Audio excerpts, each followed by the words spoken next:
Welcome to worship in the Unitarian Universalist Church of Charlotte. Enter, our chamber choir just sang, enter into the life of trees. And they sang also of the big woods. Brings to mind the familiar statement, they can't see the forest for the trees. There's a clear judgment in that claim, of course. The seers of the big woods, the ones able to comprehend the forest, the big picture, are somehow more insightful, more perceptive than those who merely see the life of the trees. Welcome to a religious community that does not share that judgment. We recognize, or at least we aspire to recognize, that each of us brings a view of things that has potential value to all of the rest of us. And that all of us will come to a more comprehensive perspective if we hold our own views with appropriate humility. We each catch glimpses of the truth. None of us has cornered the market on spiritual truth. We need those who can see the forest. And we need those of you who can see the trees. So come, whoever you are. Don't despair. Here you are welcomed. Here your perspective is needed. Here too is what we each need to deepen our understanding and to expand our vision.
We light this chalice, symbol of our Unitarian Universalist faith, in celebration of the patchwork of experiences and the conversation of truths that are forever bringing new life to our tradition.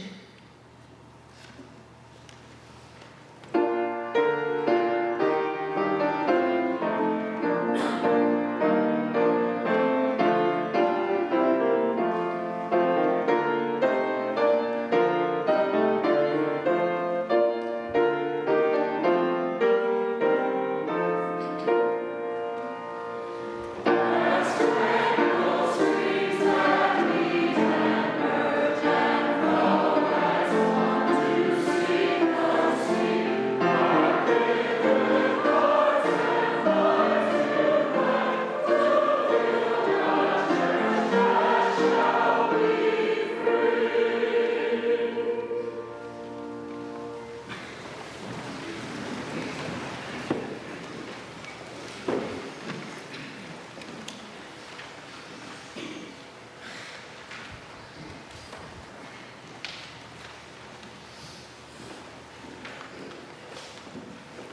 Our first reading is by Aisha Hauser, who is a Unitarian Universalist religious educator.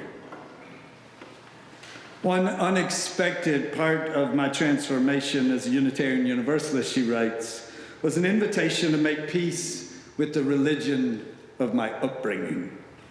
This didn't happen intentionally. In fact, the person who offered me the invitation has no idea to this day that she helped me become a better Unitarian Universalist.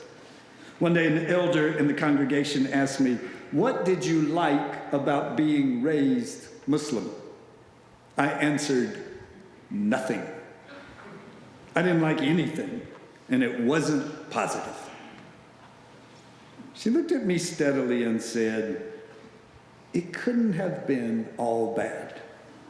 You turned out fine. There must have been something good." I said I'd think about it. I pondered that question for a few days, and I found an answer. I never internalized God as a man or even a person. I was raised believing that God is an energy and light that humans can't comprehend. This helped me to easily transition to our Unitarian idea of one source. I was also taught about the value of sacrifice, which comes from Ramadan and the idea of voluntarily giving up food and water to reflect and more fully understand those who live in poverty. My mother instilled in me a deep sense of justice, no matter how little we had, and we spent 2 years on welfare and food stamps. My mother always gave a tithe to remind us that someone else always has less, and we always have to share. When I thought about how the Muslim faith provided me with comfort and solace from the idea that God is light and of the importance of sacrifice, I had a profound realization that I carry with me an important part of my childhood faith while being a Unitarian Universalist. It is the pluralism of Unitarian Universalism that encourages my commitment to hold on to what is spiritually nurturing and to let go of what is spiritually harmful.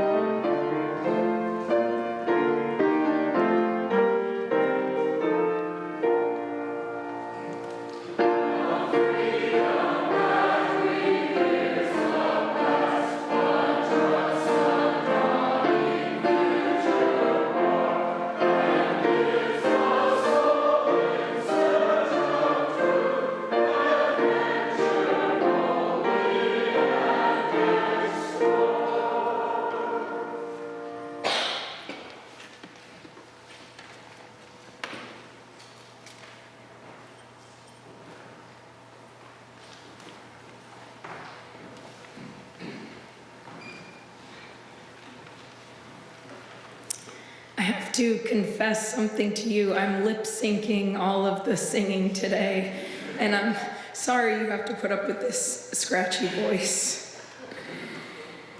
This next reading is by Emerson Zora Hamsa. A Black Christian church seems an odd place for humanism to find its roots. But my humanism is firmly rooted in the African Methodist Episcopal Zion Church. Yes, my humanism flourished in the midst of Bible-quoting, Bible-believing Christians who cared deeply about each other and about life itself, and who worked together to make meaning in a world in which they had been othered, marginalized, and all but rendered invisible by the pervasiveness of anti-Black white supremacy. Perhaps without even knowing it, these beautiful people of faith planted the seeds of my humanism. They modeled for me the possibilities for practicing the kind of humanism that relies upon the human activity to make change in the world and seeks pleasure and joy in the struggle against injustice. They taught me that humanism is the work that we do and the practices that we cultivate that help us survive and thrive amidst the absurdity of existence. To some, my claim that roots of my humanism were firmly established in the AME Zion Church may seem antithetical to the humanist enterprise itself. However, the humanist approach to living that I have chosen allows me to maintain a deep appreciation for the cultural significance of Black theistic religions. My hope for Unitarian Universalism is that we fully embrace a humanism that is expansive enough to never absolve itself of the responsibility to love and care for all people. This is the call of and to humanism. My hope is that we heed this call again and again, not by simply quoting our 7 principles during our worship celebrations, but by practicing the kind of humanism in which our activity in the world always reminds us that we cannot survive this life without each other.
The 9 members of our professional staff recently devoted a whole day to team building as one step in welcoming Eve to our merry band. For the first half of that day, we engaged in a discussion of our Myers-Briggs types. As many of you know, the Myers-Briggs type indicator is a personality assessment based on the work of the Swiss psychiatrist Carl Jung. After responding to a series of probes about our personal preferences from a written questionnaire, each of us was given a 4-letter Myers-Briggs type, indicating how we perceive the world and how we tend to make decisions. Those who draw energy from interaction with people are designated with an E for extroversion. Those who draw energy from quiet and reflection and need time alone in order to recharge are designated with an I for introversion. If you are most inclined to trust information that is concrete and tangible, expressed in details, and data and facts and derives from the five senses, you are an S for sensing. Strong S's, for example, make great scientists. If you tend to find meaning in underlying theories and principles, are comfortable with paradoxes and uncertainty, if you enjoy the realm of possibility, if you trust inspiration and innovation, you are an N for intuitive. Almost every minister I've ever known was an N.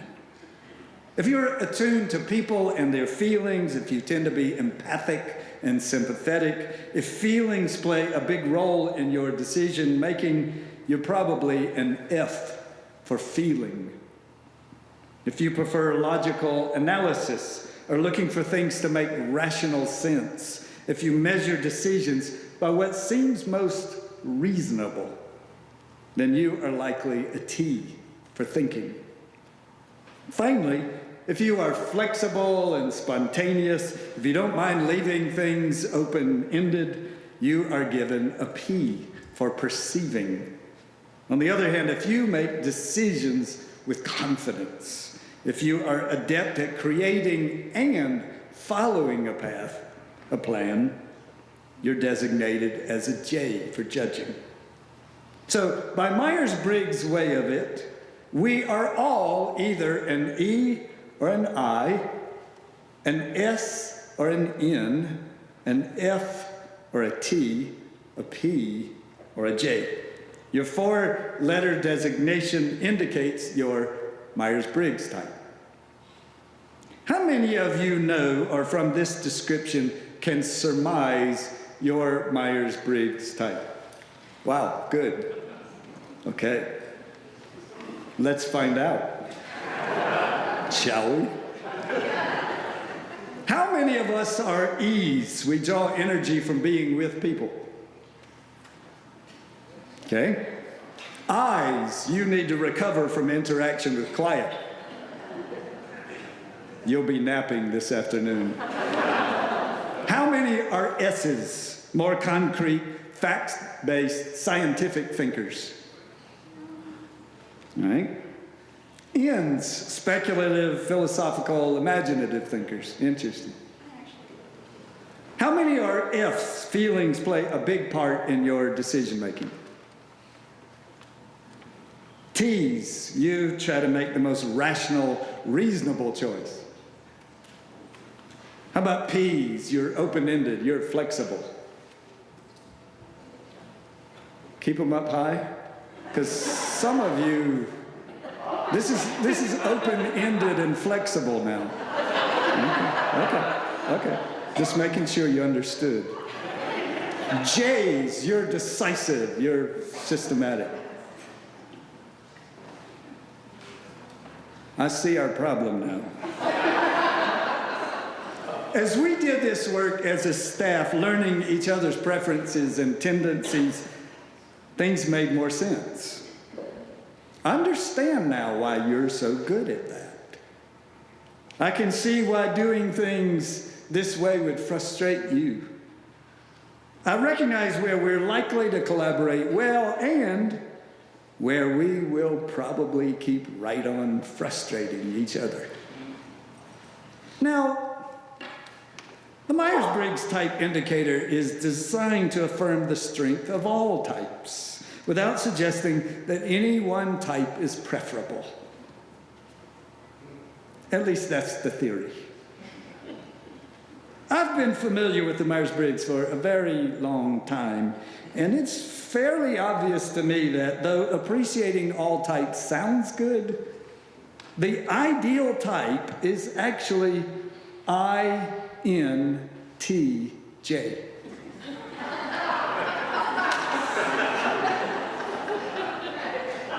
Which, completely coincidentally, just happens to be what I am.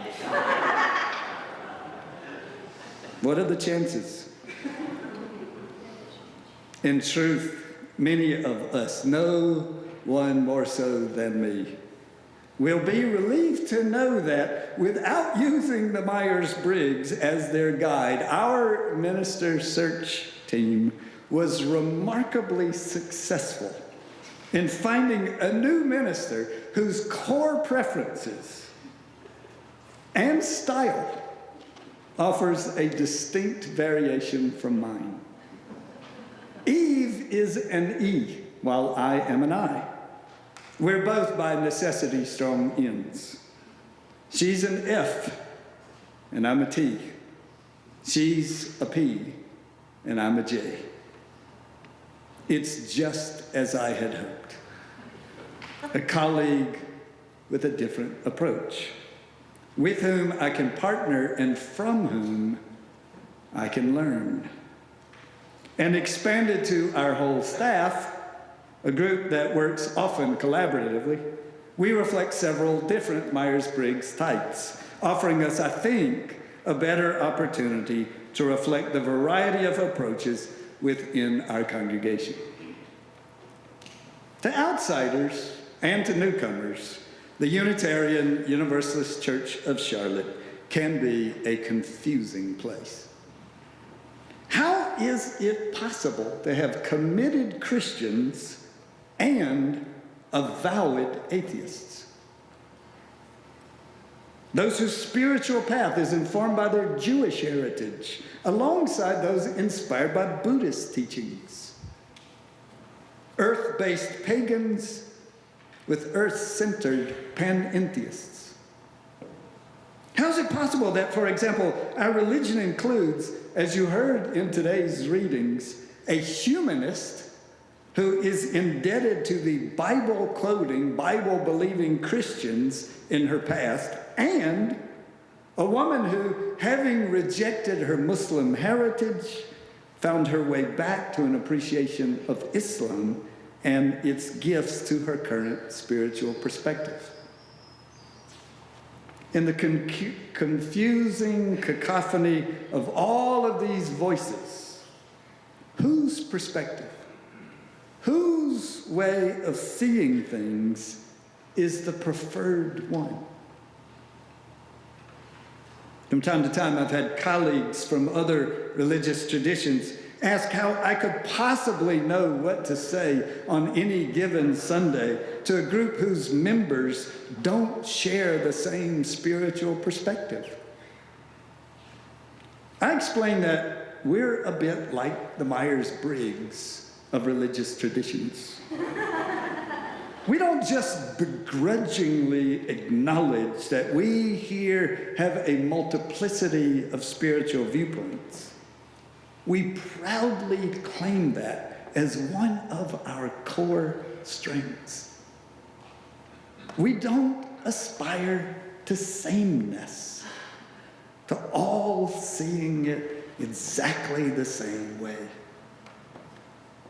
Oh, every once in a while we've had those who thought we'd be better off if we all thought mostly alike, held to the same truths, and affirmed and rejected the same spiritual perspectives. Wouldn't we be better off if we were all Christians with no atheists, or all atheists with no Christians? All who respect Judaism or Buddhism or paganism or panentheism, or all who reject one or more of those spiritual perspectives. Wouldn't we prefer a place where we could simply assume that we all share in the same hopes for the afterlife? Or that we all expect to be reincarnated? Or that we all recognize the afterlife to be nothing more than wishful thinking? Don't we want fixed, concrete, shared definitions? Wouldn't we benefit from the assurance that any of us using any of the words that inform religious communities, spiritual perspectives, faith traditions, including, of course, the words religion, spirituality, and faith themselves, are using them in precisely the same way? Fortunately, throughout our history, that impulse never seems to get very much traction among us. You see, we hold to an ideal, one you'll find expressed in the first few pages of our gray hymnal. It says, grateful for the religious pluralism, which enriches and ennobles our faith. We are inspired to deepen our understanding and expand our vision. If you come here, if you opt to be a part of this congregation, this is what you can expect to find: religious pluralism, which enriches and ennobles our faith, along with an inspired aspiration to deepen our understanding and expand our vision. This defining statement of who we are suggests two things about each of us. One, we each have a perspective worth sharing. And two, we all benefit from the perspective of others. Put another way, a very odd way, we are not woodcocks.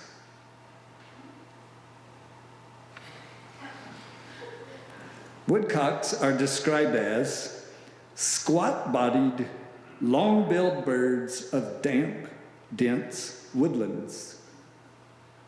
Here's what distinguishes this particular species. The eyes of the woodcock are set farther back on its head than those of any other bird.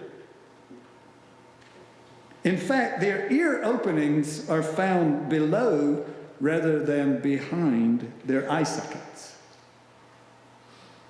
Remarkably, this enables the woodcock to have a 360-degree field of vision. Each woodcock can take in the entire scene. By contrast, a pair of healthy human eyes, positioned as they are toward the front of our heads, has a total field of vision of approximately 200 degrees. This is to say, at any given time, even those with the keenest vision are seeing considerably less than 2/3 of the full field of vision. What is true for us biologically, physiologically, is true also for us ideologically, spiritually. None of us has the capacity alone to see it all. Each of us is limited by our individual perspective and preference. Even INTJs need the insights that others bring. So I'm already benefiting from Eve's contribution of her extroverted inclination to our shared work, just as my bias toward thinking complements her less effective, weak bias toward feeling.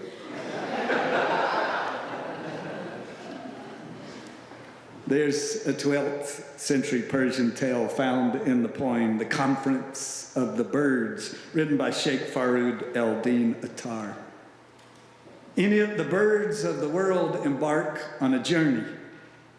Lacking a true leader, they set out on a quest to find the Simurgh, the mysterious and benevolent king who lives behind the faraway mountains of Kaf. It's an arduous journey, one that takes them through 7 valleys where they face various challenges and learn various lessons. When they cross the final valley and they reach the land of the Simurgh, only 30 birds remain. Alas, they discover at their destination not the leader for whom they sought, but rather a lake into which they gaze, seeing there a reflection of themselves, the 30 birds. In the words of the ancient poem, with awe they gazed and dared at last to comprehend. They were the Simurge and the journey's end. They see the Simurge. At themselves they stare. There's no ruler to be followed, no one view of things to which all must adhere. There's only the group. They are the Simurge, the whole community of the birds combined. That's the Unitarian Universalist view of religious community and of the spiritual quest. Of course, each of us has our own particular spiritual path. Of course, we each have a perspective that is ours alone. But we believe the truest path is one that is created together. A path, as we say explicitly, of religious pluralism. By journeying together on this venture of faith, Christians and atheists, Jews and Buddhists, pagans and panentheists, humanists and Muslims, seers of forests and seers of trees, we each, as we say, deepen our understanding and expand our vision. Like those birds on their quest, we have no holy book, no fixed dogma, no set doctrine, no prescribed path put forth by a spiritual exemplar, to whom we all look as the authority. Because of that, we need each other's insights, perspectives, viewpoints. We also need one another's humility, respect, willingness both to share and to listen, both to offer and to ask, both to commit and to be curious. We each catch glimpses of spiritual truth. None of us has a corner on that market, amazingly. Not even INTJs.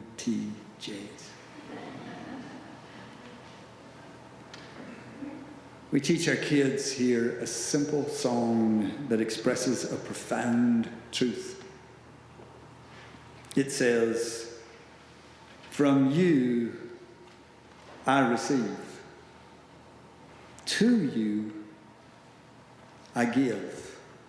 Together we share, and by this we live." May it be so.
Welcome to today's service.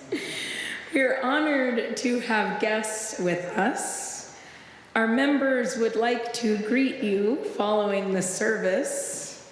So that we might do so, if you are visiting, please raise your hand and keep it up. Members, please take note of guests seated near you. After the service, invite them to join you for coffee and conversation in Freeman Hall. Should it enhance your experience of future services, you can find both a large print order of service and a personal hearing device, assistance device, on the table at the entrance to the sanctuary. If you'd like to learn more about us, please fill out a yellow card and place it in an offering basket when they are passed later in the service. Members with a life event to share can do so on the reverse side of the card. You'll find them along with offering envelopes on the clipboards at the end of each row. Please begin passing them down your row now. Some returning visitors may be interested in hearing about how to become a member. If so, talk with our membership coordinator, Kelly Green. Her contact information is on the back of your order. Again, to each of you, welcome.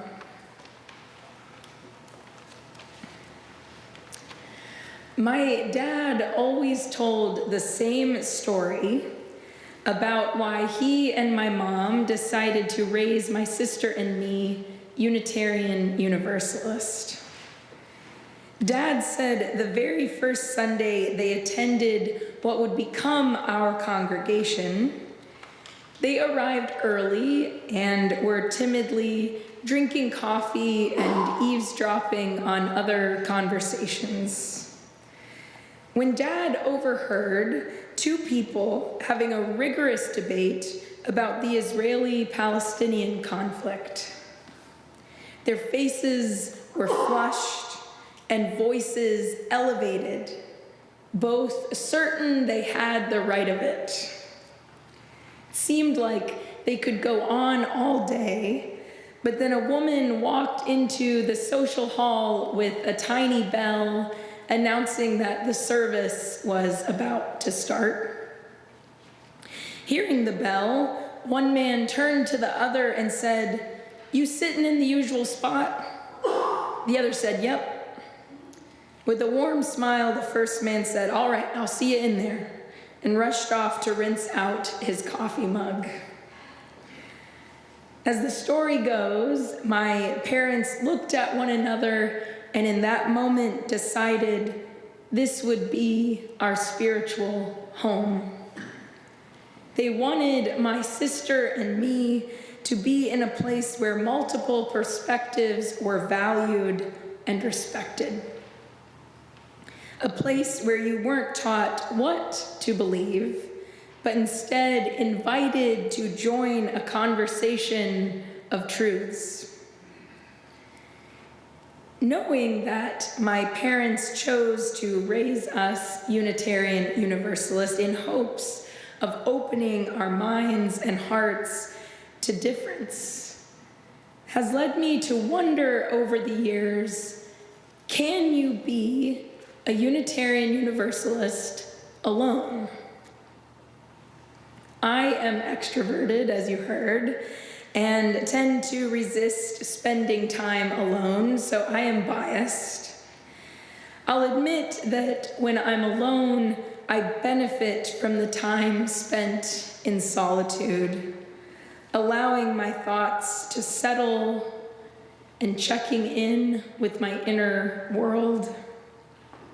But I see Unitarian Universalism as a collaborative, creative process. We each bring different experiences, perspectives, and energy. I find that when I open my mind and heart to our differences, I realize that I can't know all of what is true by myself.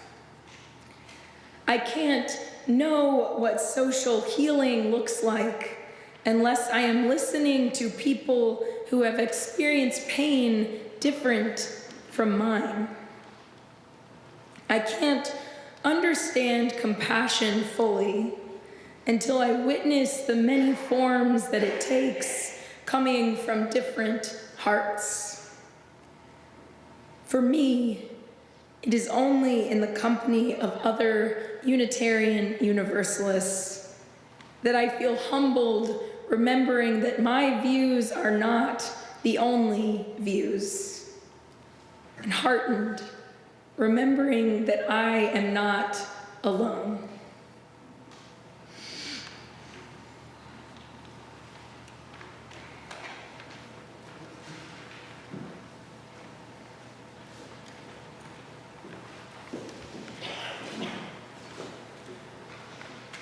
I add my own personal introverted welcome to the one you heard from my extroverted colleague. And I welcome some of you who are perhaps particularly introverted, so introverted that you are downstairs in our Bernstein room for our alternative worship space. And even those of you who are viewing this service by way of our live stream in the privacy of your own home, we welcome you as well.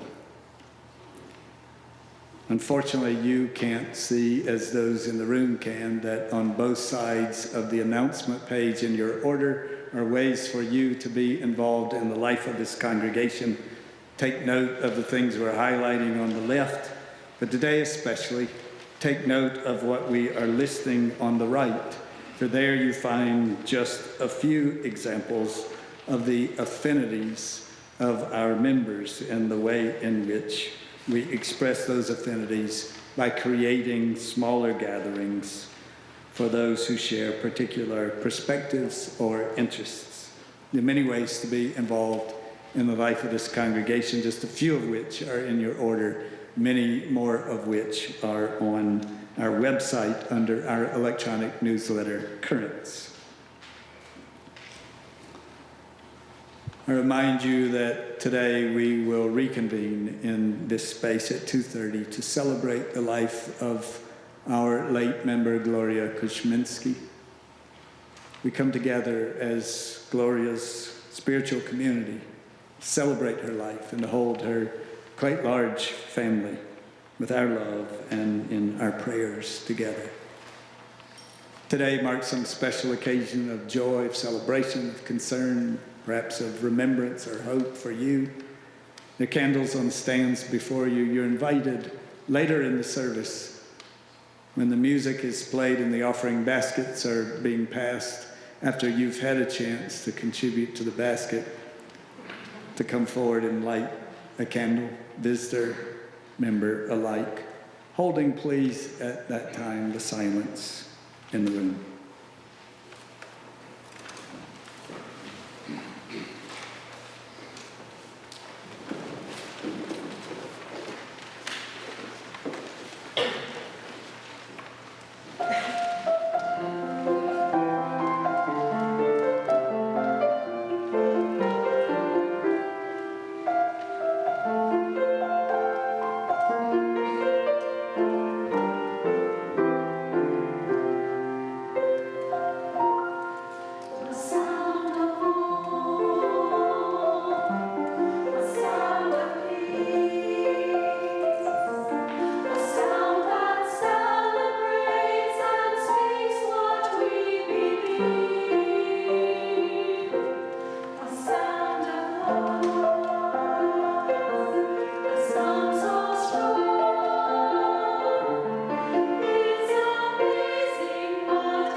you be with me in meditation and aspiration? As your breath deepens and your shoulders relax, allow yourself to give into the stillness. We are used to resisting sitting still or being idle, but this is a moment to give into stillness.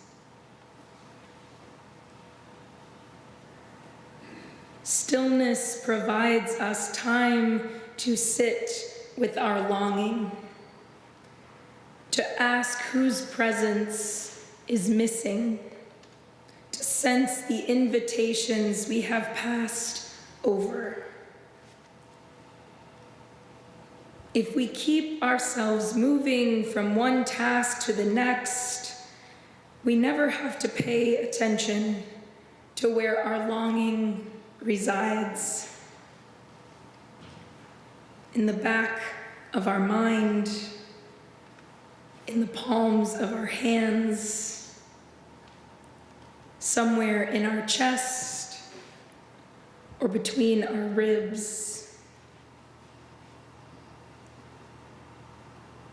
If we keep busy, we don't hear our longing telling us exactly what we are hungry for, exactly what will nourish and content us, precisely where we will find the company we seek.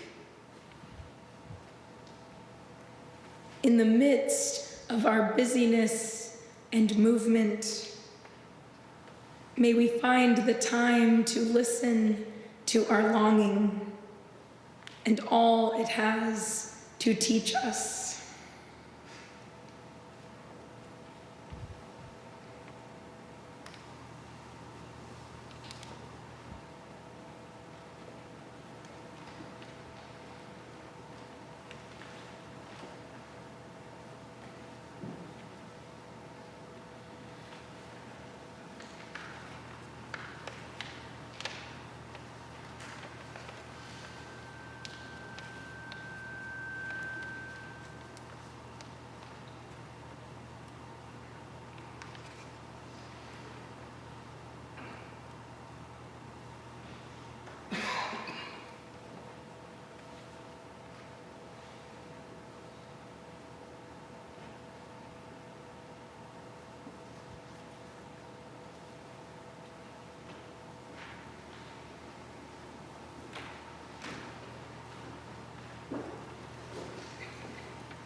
I'm touched by Aisha Hauser's memory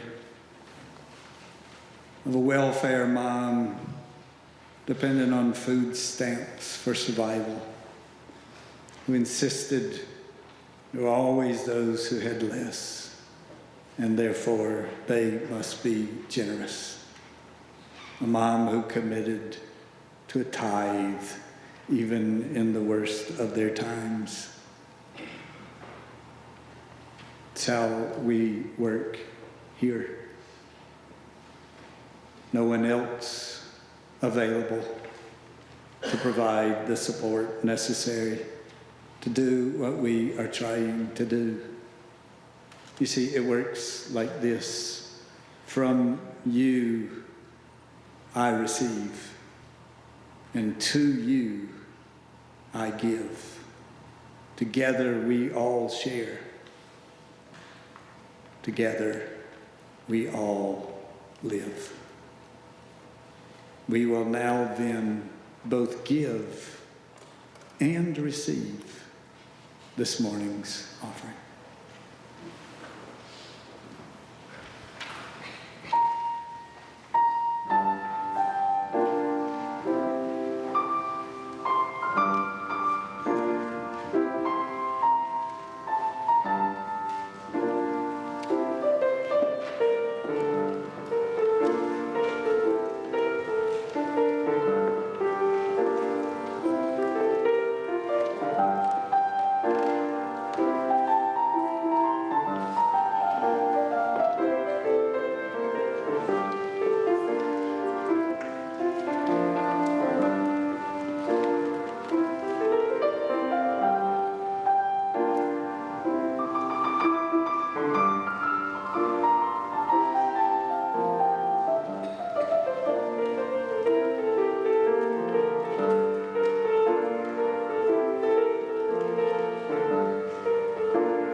Please join me in an affirmation of our faith, rising in body in spirit and or body. The religious community is essential, for alone our vision is too narrow to see all that must be seen, and our strength too limited to do all that must be done. Together our vision widens and our strength is renewed.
Today is not about agreement.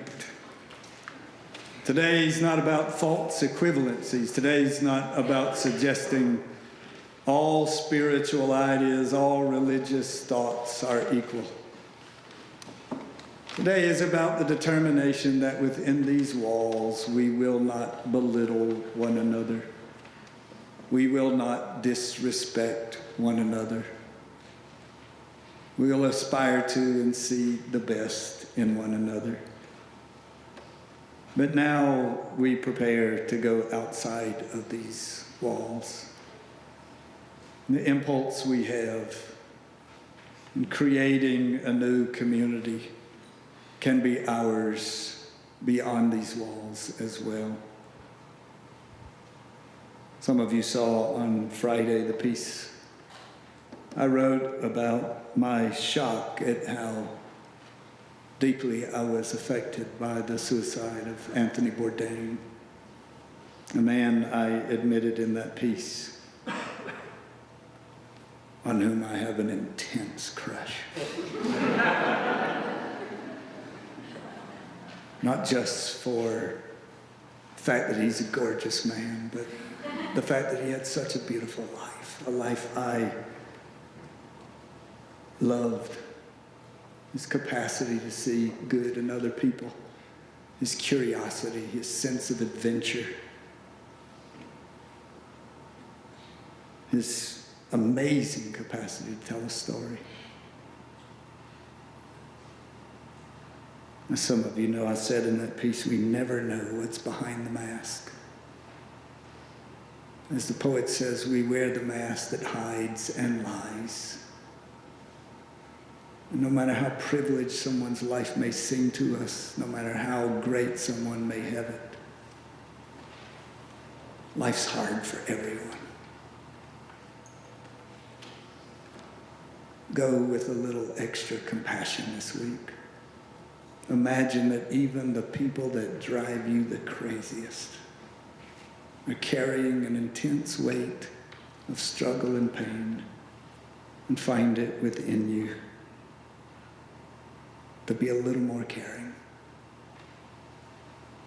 Hold those you love a little closer. Be good to yourself. Please. Be good to yourself. Please be seated.